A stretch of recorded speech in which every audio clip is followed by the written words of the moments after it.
Indian 2 4 வருஷத்துக்கு முன்னால் ஆரம்பிக்கப்பட்ட படம். 350லேருந்து 400 கோடி ரூபா வரைக்கும் பட்ஜெட் பிளான் பண்ணி தான் அந்த 2க்கு மட்டும். இப்போ வேட்டையன் படம் ஒரு 400லேருந்து 450 கோடியில் தான் வந்து நிற்கும். இது விடாமுயற்சி. அஜித்துக்கே 120லேருந்து 140 கோடி ரூபாய்க்கிட்ட அப்படின்ற மாதிரி சம்பளம் இப்போ சொல்கிறாங்க. ஒரு 1700 கோடி ரூபா வந்து உள்ள லைக்காவுடைய பணம் வந்து புழங்கிட்டு இருக்கு. பெரிய ஒரு ரிஸ்கான ஒரு இதுதான். ஆனால் ஒரு 1500லேருந்து 1700 கோடி ரூபாய் ஒரு 4 படங்களுக்கு மட்டும் நீங்கள் இறக்குறன்றது ஒரு தைரியம் தில்லு வேணும். பிடிஜி யூனிவர்ஸ் அப்படின்ட்டு பாபி பாலச்சந்திரன் அமெரிக்க தொழிலதிபர். அவர் வந்து பார்த்தீங்கன்னா இந்த வருஷம் வந்து இறங்கியிருக்காரு தமிழ்நாட்டுக்குள்ள, தமிழ் சினிமாவுக்குள்ள. டிமாண்டிக் காலனி 2 அடுத்த மாதம் அந்த படம் ரிலீஸ். அதற்கு முன்னாலேயே போய் ரஜினியை சந்திக்க முடியுது அவரால். இப்போதைக்கு லைக்காவுக்கு செக் வைக்கிற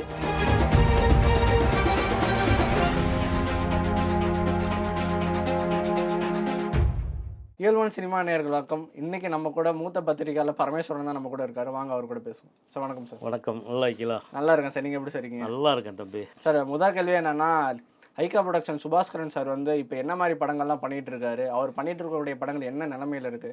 நாங்கள் கேள்விப்பட்டோம் இந்தியன் 2 வந்து இந்தியன் 3 எடுக்கிறாங்க, இன்னொரு பாட்டையும் சேர்த்து எடுக்கிறாங்கன்னு கேள்விப்பட்டோம். அது எந்த விதத்தில் உண்மை? என்ன நடக்குது? அதான் இப்போ இந்தியன் 2 அப்படின்ற பிளானில் தான் வந்து இது ஒரு கிட்டத்தட்ட ஒரு 4 வருஷத்துக்கு முன்னால் ஆரம்பிக்கப்பட்ட படம். ஒரு ஆரம்பித்து கொஞ்ச நாள்லேயே வந்து ஒரு கிரேன் விபத்தில் வந்து ஒரு தொழிலாளர்கள் பலியானதுனால கொஞ்சம் ஸ்டக்காச்சு. அதற்கு பிறகு கொரோனா வந்துச்சு. கொரோனா முடிஞ்ச காலகட்டத்தில் ஷூட்டிங் பார்க்கல சங்கருக்கும் கமலஹாசனுக்கும் இடையில் ஒரு சின்ன ஒரு மனஸ்தாபம் வந்துச்சு. அப்புறம் கமலஹாசனுக்கும் லைக்கா சுபாஸ்கரனுக்கு இடையில் ஒரு மனஸ்தாபம் வந்துச்சு. அப்புறம் லைக்கா சுபாஸ்கரனுக்கும் சங்கருக்கு இடையில் ஒரு மனஸ்தாபம் வந்துச்சு. இப்படி 3 விதமான ஒரு மனஸ்தாபங்கள் அப்படியே சுற்றி சொல்லடிச்சு. படம் தொடர்ந்து நடக்குமா, எடுப்பாங்களா எடுக்க மாட்டாங்களா அப்படின்ற மாதிரி இண்டஸ்ட்ரியில் ஒரு டாக்கு. ஏன்னா அதை நம்பி ஒரு மெகா அளவில் கிட்டத்தட்ட ஒரு 350லேருந்து 400 கோடி ரூபா வரைக்கும் பட்ஜெட்டு பிளான் பண்ணி தான் அந்த 2க்கு மட்டும் பிளான் பண்ணி தான் அது பண்ணது. அப்புறம் 3 பேருக்குள்ளேயும் முக்கோண மோதல் ஏற்பட்டதுனால அப்படியே கிடப்பிலே கிடந்துச்சு. படம் அப்படியே கைவிடப்பட்டுருவாங்க, இப்போ கைவிடப்பட்டுரும் அப்படின்னு மாதிரி பேசுனாங்க. இது எல்லாத்தையும் பார்த்து அப்புறம் நம்ம அவர் ரெட் ஜெயண்ட்டினுடைய இப்போ அவர் ரெட் ஜெயண்ட்லேருந்து விலகிட்டார் அமைச்சர் உதயநிதி. அவர் வந்து கொஞ்சம் தீவிரமாக சரி நல்ல ஒரு ப்ராஜெக்ட் கைவிட்டு போயிடக்கூடாது அப்படின்ட்டு 3 தரப்புக்கும் மத்தியஸ்தம் பண்ணி ஒரு படத்தை ஆரம்பித்து ஷூட்டிங்கை கண்டினியூ பண்ணுறதுக்கு ஒரு முழுமையான ஒரு நல்ல ஒரு காரியம் பண்ணி இந்த இந்தியன் 2 ஷூட்டிங் ஸ்டார்ட் ஆகி போச்சு. அது வந்து அந்த பஞ்சாயத்து நடக்கும்போது காஜல் அகர்வால் கமிட்டு அப்போ அந்த பொண்ணு கல்யாணம் ஆகிருச்சு. இப்போ அந்த பொண்ணு கல்யாணம் ஆகி அந்த குழந்தையும் இப்போ ஸ்கூலுக்கு போக ஆரம்பிச்சிருச்சு. காஜல் அகர்வாலுடைய குழந்தை கல்யாணம் முடிஞ்சு குழந்தை வந்து ஸ்கூலுக்கு போக ஆரம்பிச்சு. அப்போ 3 வருஷமாக பஞ்சாயத்து ஓடி ஆரம்பிச்சு. இப்போ பலபடி ஷூட்டிங்கு ஸ்டார்ட் பண்ணிட்டாங்க. சங்கர் முழு வீச்சில் இறங்கி பண்ணிக்கிட்டு இருக்காரு. இப்போ அவருக்கு என்னென்னா தெலுங்கில் வந்து ராம்சரண் வச்சு கேம் சேஞ்சர்னு ஒரு படம். அது வந்து தெலுங்கில் வந்து ஒரு மெகா ப்ரொடியூசரு தில்ராஜ் பேருக்கு ஏற்ற மாதிரி தில்ராஜ் தட்டாலடி பார்ட்டி தான். கண்டிப்பாக சார். ரொம்ப பெரிய அமௌண்ட்டெல்லாம் இன்வெஸ்ட். ஆமாம், தில்ராஜ்னா அவங்களுக்கு பணம் போடுறதுல மட்டும் தில் இல்லை, வேலை வாங்குறதுலேயும் தில்லானாலும் அவ்வளோ ஈஸியாலாம் வந்து நீங்கள் பெரிய இதெல்லாம் டேக்கா கொடுக்க முடியாது அவர்கிட்ட. அந்த மாதிரி குரூப் அவங்கெல்லாம். தில்ராஜ் அப்படின்னாலும் தெலுங்கில் கிட்டத்தட்ட ஒரு 25-30 வருஷமாக கொடிக்கிட்டு பறக்கிறார். இப்போ கேம் சேஞ்சர் படமும் பார்த்திங்கன்னா ஷூட்டிங் கண்டினியூ ஆகிட்டு இருக்கு. அதனால் என்ன பண்ணுவார்னா சங்கர் என்ன பண்ணார், கேம் சேஞ்சரு ராம்சரண் சிரஞ்சீவி பையன் அங்கே ஒரு மெகா ஸ்டார் அவர். அப்படிங்கும்போது அங்கேயும் படம் இன்னும் அந்த படமும் எப்போ முடியுன்றது சில காலகட்டங்கள் தில்ராஜ் வந்து சமாளிக்கக்கூடிய ஆள். சரி ரைட்டு, ஒரு வருஷம் ஆனாலும்மா இப்போ அது ஷூட்டிங் ஆரம்பித்து 1.5-2 வருஷம் ஆயிடுச்சு. அப்போது அங்கேயும் சமாளிக்கணும், இங்கேயும் சமாளிக்கணும். அப்படிங்கிற சங்கருக்கு ஒரு நெருக்கடி வரும்போது இங்கே வந்து கமலுடைய போர்ஷன், கமல் முக்கியமான ஆர்டிஸ்ட் போர்ஷனை மட்டும் சங்கர் இங்கே ஷூட் பண்ணுவார்.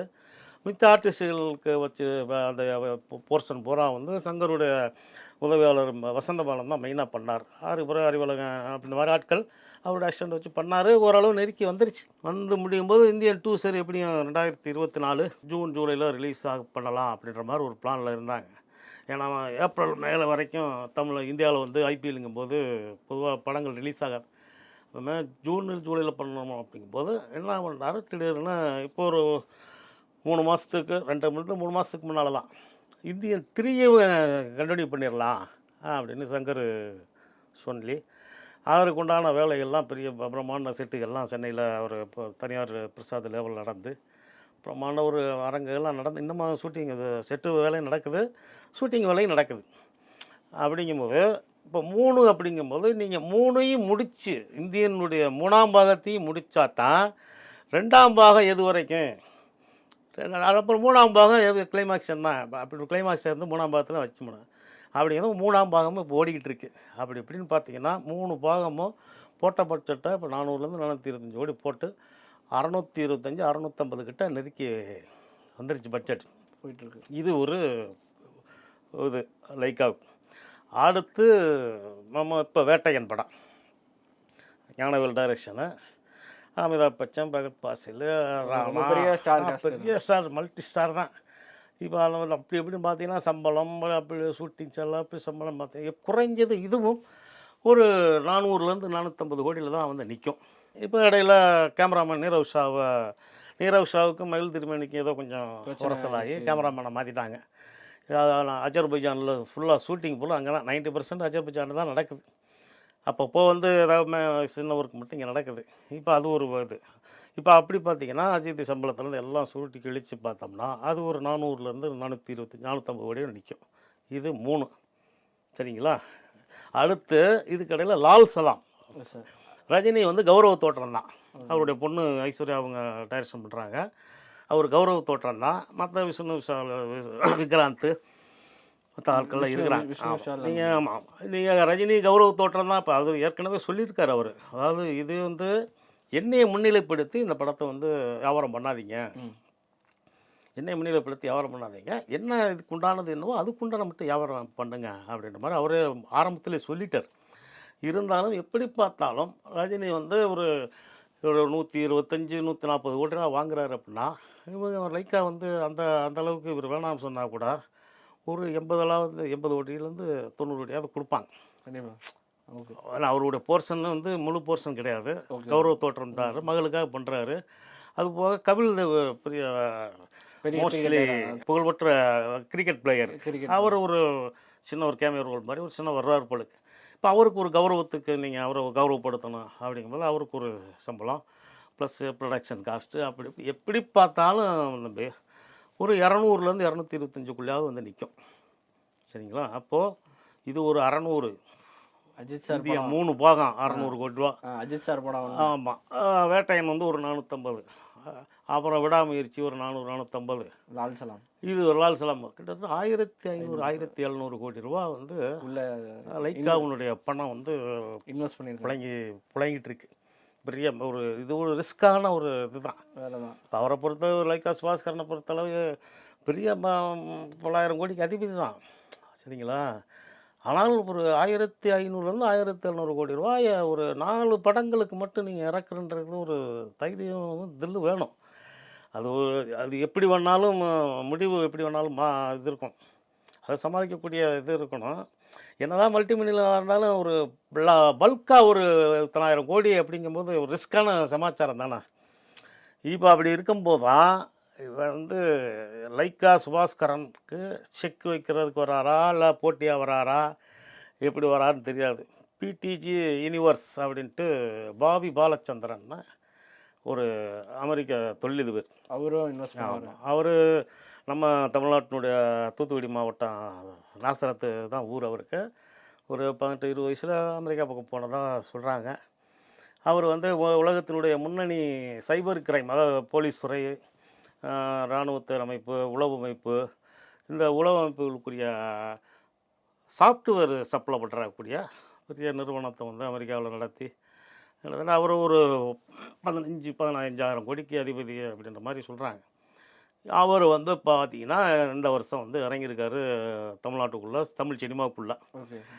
டிமாண்டிக் காலனி 2 அதான் அவருடைய படம். வரும்போது அவருக்கு ஆதரவு வந்து முக தமிழரசு மகன் தான் அவர் அருள்நிதி, அவர் தான் ஹீரோ. முக தமிழரசு யாருன்றது எல்லாருக்கும் தெரியும். இப்போ வர்றவங்க பெரிய தொழில் வரும்போது ஏதோ ஒரு பாதுகாப்பை உறுதிப்படுத்திக்கிட்டு தானே வருவாங்க. யாராக இருக்கட்டும், பெரிய மல்டி லெவல் பணக்காரங்கும் போது இன்னொரு இதுக்குள்ளே ஒரு புதுதான ஒரு தொழிலுக்குள்ளே இறங்குறோம் அப்படிங்கும்போது ஒரு பாதுகாப்பை உறுதிப்படுத்துவாங்க. அதற்குண்டான ஆள் பலங்கள் இதெல்லாம் வந்து பண்ணிட்டு வருவாங்க. அப்படி தான் பாபி பாலச்சந்திரன் வந்து இறங்கியிருக்காரு. இறங்கி அவருடைய முதல் படம் வந்து இன்னமும் ரிலீஸ் ஆகுது. ஜனவரி 26 நம்ம தான் சொல்கிறாங்க, அடுத்த மாதம் தான் அந்த படம் ரிலீஸ். அதற்கு முன்னாலேயே போய் ரஜினியை சந்திக்க முடியுது அவரால். அவரோட உட்காந்து சரிசமமாக பேச முடியுது. இப்போ ரஜினியை பொறுத்தளவு திறமையாளர்கள் யாராக இருந்தாலும் கூப்பிட்டு ஊக்குவிக்கிற ஆள். அவன் பாராட்டு. யாராக இருந்த சின்ன டைரக்டர் பெரிய டைரக்டர் அப்படிலாம் அவர் பார்க்கக்கூடிய ஆள் கிடையாது. திறமைசாலிகளை வந்து கூப்பிட்டு வந்து பாராட்டக்கூடிய பெருந்தன்மைக்குரிய சொந்தக்காரர் தான்.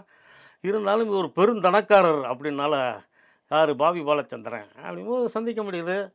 சொல்ல முடியாது. 2025 கடைசியில் 26லையோ ரஜினியை வச்சு கூட ஒரு படம் பண்ணுறதுக்கு வாய்ப்பு இருக்குது. இப்போதைக்கு லைக்காவுக்கு வந்து போட்டி அப்படின்றத சொல்லிக்கலாம். இல்லை லைக்காவுக்கு செக் வைக்கிறதுக்கு வந்திருக்காருன்னு சொல்லி வந்த கூட பாபி பாலச்சந்திரன் வந்திருக்காரு. இதுதான் இப்போ இந்த லைக்காவுக்கும் லைக்கா, இது Lyca Subaskaran, PDG universe Bobby Balachandran. இது தொழில் போட்டி தான். அது ஒரு ஆரோக்கியமான போட்டி தான். என்னன்னா வந்து உங்களுக்கு இந்த மாதிரி ஆட்கள் மெகா பட்ஜெட்டு மெகா நடிகர்கள் அப்படித்தான் போகக்கூடிய ஆட்களாக இருப்பாங்க. அதே சின்ன நடிகர்கள் அதே மாதிரி தான் இருக்க போகிறாங்க. லைக்காவுக்கு செக் வைக்கிறதுக்கு வந்திருக்காரு பாபி பாலச்சந்திரன். இதுதான் சார். ஒருவேளை அவங்களுக்குள்ள தொழில் போட்டி இருந்து அதை வந்து சினிமாலையும் காட்டுறாங்களோ, அந்த மாதிரி எதாவது இருக்குமா சார்? சினிமாவுக்குள்ள உங்களுக்கு என்னன்னா இப்போ இருக்கிறது இப்போ அந்த மாதிரி லைக்காவோ பெரிய ஆட்களோ இப்போ சன் பிக்சர்ஸ்லாம் இருக்காங்க அப்படின்னா அவங்களால தான் வந்து அந்த மாதிரி ஆட்கள் 2-3 பேர் இருக்காங்க. அவங்க தான் வந்து ரஜினி, கமல், விஜய், அஜித் இந்த 4 பேரை வச்சு படம் எடுக்க முடியும். படம் எடுக்கிறதுக்கு தெம்பு திராணி வேணும்ல. சும்மா எல்லாரையும் வச்சு எல்லாரும் வந்து ரஜினி, கமலையும் விஜய், அஜித்தை வச்சு எடுக்க முடியாது. தெம்பு பணம் வேணும். பலாயிரம் கோடிகள் கையில் இருக்கணும், ஆள்பலம் இருக்கணும். அப்படின்றபோது 4 ஹீரோக்கள் இப்போ ரஜினி வந்து இப்போ அவருக்கு வயசு 73 ஆயிடுச்சு, கமல்ஹாசனுக்கு ஆயிடுச்சு 70 தாண்டிடுச்சு. அப்படிங்கும்போது வரலாம். அந்த இப்போ அடுத்த கட்டங்களுக்கு மெகா கோடிகளை கொட்டி சினிமா மார்க்கெட்டை வந்து அவங்களுடைய எல்லையை விரிவுபடுத்தலாம். ஆனால் இது வந்து ஒரு வகையான கார்பரேட்டு கபலீகரம் தான். அது என்னோட ஆர்டிக்கலே அதான் சார். Corporate company. இப்போ சுபாஸ்கரன் சார் பார்த்தாலும் அது ஒரு கார்பரேட் செக்டார் தான். பாபி பாலச்சந்திரன் அவர் ஒரு corporate IT company IT sector தான். Corporate company software company. இப்போ ரீசெண்டாக கார்பரேட் கம்பெனிகள் எல்லாமே சினிமாக்குள்ளே வந்து பலாயிரம் கோடி இன்வெஸ்ட் பண்ணுறாங்க, பிஸ்னஸ் பண்ண ஸ்டார்ட் பண்ணுறாங்கன்னா அதுக்கு என்ன காரணமாக இருக்கும் சார்? இதுக்கு முன்னாடி என்ன அரசியல் நடக்குதுன்னு நினைக்கிறீங்க? இல்லை, அதாவது என்னென்னா இது வந்து உங்களுக்கு சினிமா இது வந்து ஒரு பொழுதுபோக்கு, மக்களுக்கு பொழுதுபோக்கு சிந்தனை இருக்கிற வரைக்கும் பொழுதுபோக்கு சாதனங்கள் இருந்துக்கிட்டே தான் இருக்கும். மக்களுக்கு வந்து எப்பயுமே நமக்கு ஒரு பொழுதுபோக்கு தேவைப்படுது இல்லையா? நீங்களாக இருக்கட்டும், நானாக இருக்கட்டும். நம்ம ஒரே ஒரு தொழில் தான், அந்த தொழிலே இருக்க முடியாது. ஒரு டைவர்ஷன் வேணும். இந்த டைவர்ஷனுக்கு என்ன வழின்னா நமக்கு சினிமா இருக்கும், சில பேருக்கு மற்ற கிளப்பு, டான்ஸு, பார் அப்படி இருக்கும். அப்படி இருக்குங்களா? அது மாதிரி ஒரு மக்களுக்கு வந்து பொழுதுபோக்கு சிந்தனை இருக்கிற வரைக்கும் அந்த பொழுதுபோக்குடைய கருவிகள், சினிமா மாதிரியான விஷயங்கள் இது வந்து இருந்துக்கிட்டே தான் இருக்கும்.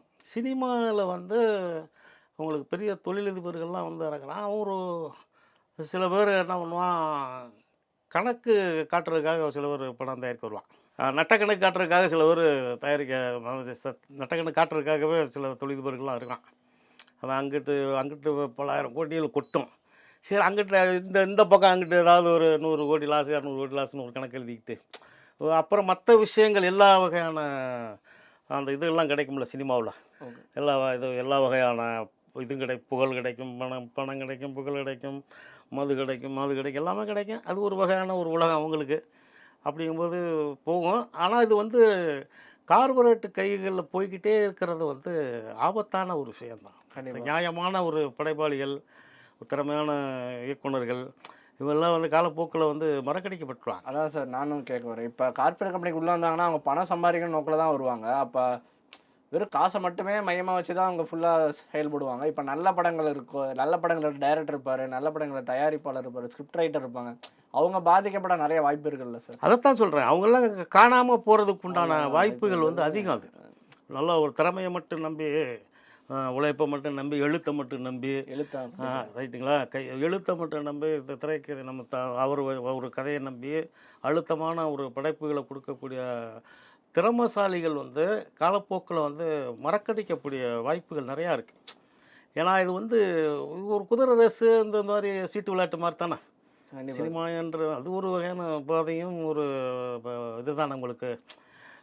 அதனால் வந்து நிறையா வந்து அது திறமையாளர்கள் வந்து ரொம்ப சங்கடத்தெல்லாம் இருக்கணும். வேறு என்ன காலப்போக்கில் அது மாறினால் நல்லது. தமிழ் சினிமாவுக்கும் இல்லை, பொதுவாக சினிமாவுக்கு நல்லது. எழுத்தாளர்களும் திறமை கலைஞர்களும் வந்து ஜெயிக்கணும். அவங்களுடைய நிலைப்பாடு, அவங்களுடைய இடம் வந்து உறுதியாக இருந்தால் தான் கலையும் அப்படியே இருக்கும்.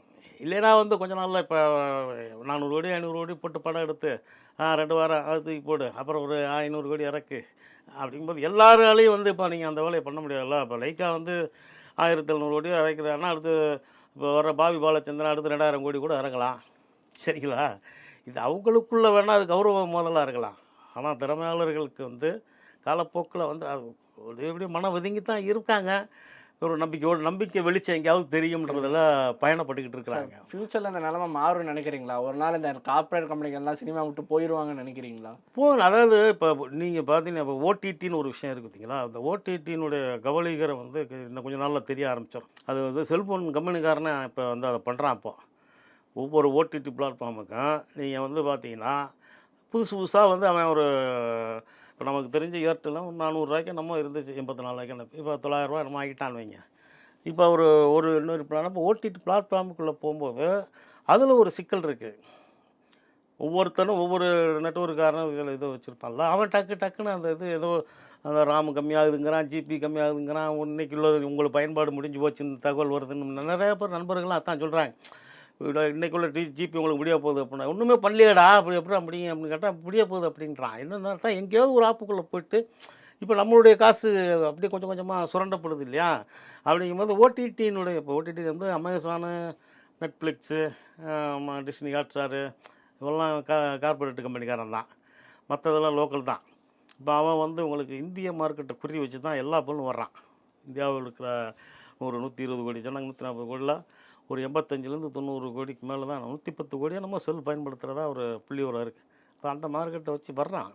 எல்லாமே காலப்போக்கில் வந்து ஒரு சலிப்புகளுக்கும் வெறுப்புகளுக்கும் ஒரு மாற்றத்துக்கு வந்துடும்ல. சலிப்புலால் வர்றதில்ல, இது போக இன்னொரு மாற்றம் வந்துச்சுன்னா அதுக்குள்ளே நம்ம போய் அடாப்ட் ஆகிட போகிறோம்.